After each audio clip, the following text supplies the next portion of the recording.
Lithuanian beet soup is one of the first recipes I tried where I found that I really loved beets. I'd always liked putting them on my salad, and I was growing them in my garden that year for the first time, and when they came up, I didn't know quite what to do with them besides pickling them and putting them on my salad. So I started trying different recipes and came across this Lithuanian beet soup. Of course, I've made some changes to it over time.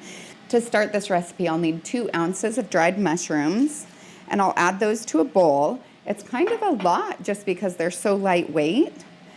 And then I'll add 1/3 of a cup of boiling water to them. And this just kind of helps start that process of them softening up. I make sure that they're all down there in it.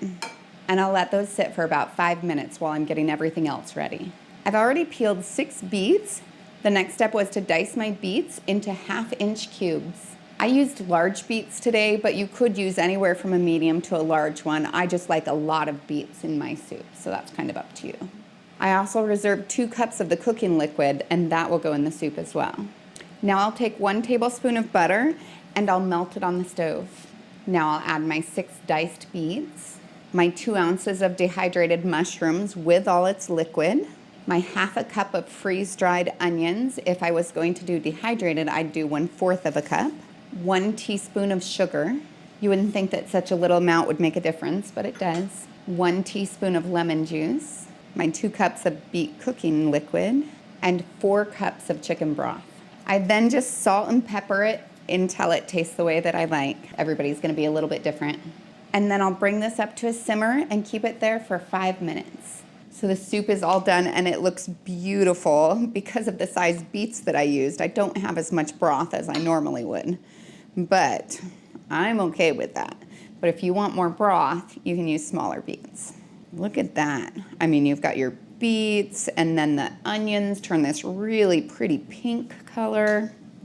So as you can see, it's just so pretty. The color and the taste is phenomenal. If you love beets, this will be like the soup for you. Even if you don't know if you love beets, I recommend trying it because, you know, that's what convinced me to love them so much. Okay, so it's a little bit hot right now, but I'm gonna try to do my taste test. So good. You get the earthy taste of the beets, and then you get the really chewy mushrooms that are in there.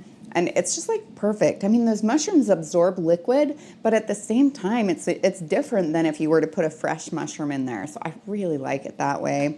And then you've got that broth flavor. I mean, amazing.